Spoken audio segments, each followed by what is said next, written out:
नागपुरात काल तेली समाजाकडून गडकरींना पाठिंबा देण्यात आला, तर आज तेली समाजाचा मेळावा घेऊन अभिजित वंजारी यांनी सुद्धा मेळावा घेतला आणि त्या ठिकाणी नागपूरचे काँग्रेसचे उमेदवार विकास ठाकरे यांना पाठिंबा जाहीर केला। भाऊ, काय सांगाल? तेली समाजाचा आज पाठिंबा विकास ठाकरेंना देण्यात आलेला आहे। आमचा काँग्रेस पक्षावर हक्क आहे, काँग्रेस पक्षाचा आमच्यावर हक्क आहे।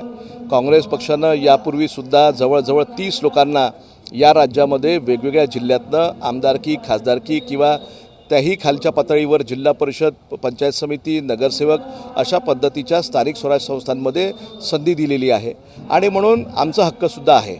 आणि त्या उद्देशाने काल परवा जेव्हा मी वर्तमानपत्रामध्ये वाचलं की एका संघटनेच्या व्यक्तींनी नितीन गडकरींना पाठिंबा दर्शविला, तर आमचंसुद्धा कर्तव्य आहे की आम्हीसुद्धा काँग्रेस पक्षामध्ये काम करणारे लोक आहोत, महाविकास आघाडीच्या विचारधारेला मानणारे लोक आहोत, त्याच्यामुळे आमचासुद्धा उमेदवार निवडून आला पाहिजे।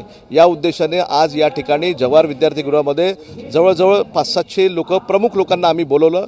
वेगवेगळ्या संघटनेमध्ये, संस्थांमध्ये काम करणारे लोक आहेत, शिक्षण क्षेत्रामध्ये काम करणारे लोक आहेत, प्रोफेशनल्स लोक आहेत, व्यवसाय करणारे लोक आहेत, महिला संघटनामध्ये काम करणारे लोक आहेत, सहकार क्षेत्रामध्ये काम करणारे लोक आहेत। या सर्वांसोबत आम्ही हितगुज केल्यानंतर विकासभाऊ ठाकरे केवळ यांनाच पाठिंबा नाही, तर या संपूर्ण महाराष्ट्रातल्या जिथे कुठे महाविकास आघाडीचे अथवा भारतीय राष्ट्रीय काँग्रेसचे उमेदवार असतील त्यांना पाठिंबा द्यावा, हा संदेश आम्हाला या मेळाव्याच्या माध्यमातून द्यायचा आहे। एक आरोप होतो आहे की तेली समाजाला लोकसभेमध्ये पाहिजे त्या प्रमाणात काँग्रेसनी जागा दिल्या नाही, त्यामुळे काही लोक सोडून जात आहेत। ये वाला लेते हैं। Inverter AC. आप गैम्बलर हो ना?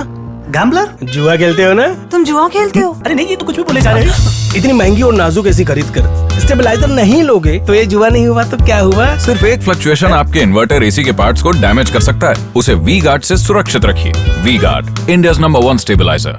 नाही, मला 3 वर्षापूर्वी महाराष्ट्राच्या विधान परिषदच्या पदवीधर मतदारसंघामध्ये 6 जिल्ह्याची ही निवडणूक आहे। इथे मला काँग्रेस पक्षानं संधी दिली। एखाद्या निवडणुकीमध्ये, विधानसभेच्या निवडणुकीमध्ये किंवा लोकसभेच्या निवडणुकीमध्ये अनेक वेळा सिच्युएशन अशी निर्माण होते की त्यावेळेस कॅन्डिडेट उपलब्ध नसतो किंवा आणखीन काही गोष्टी घडतात, त्याच्यामुळे त्या ठिकाणी नाही दिला म्हणून तो समाज त्या पक्षापासून दूर आहे असं समजण्याचं कारण नाही। शेवटी ही विचारधारेची निवडणूक आहे। लोकसभेची निवडणूक अत्यंत महत्त्वाची आहे।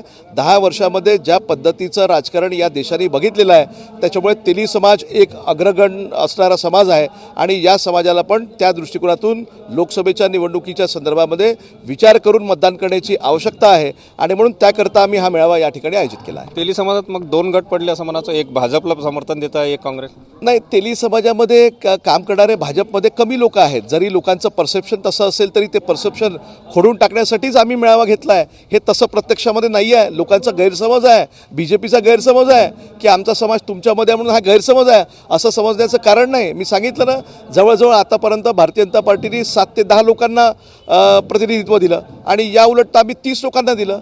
या ज्या काही महाराष्ट्रामध्ये तेली समाजाच्या ज्या काही संस्था, संघटना आहे, याच्यामध्ये काँग्रेस पक्षाचं मोठं योगदान आहे। काँग्रेसच्या काळामध्ये अनेक संस्था उभारण्यात आल्या, त्याच्यामध्ये काँग्रेस पक्षानं मदत केली।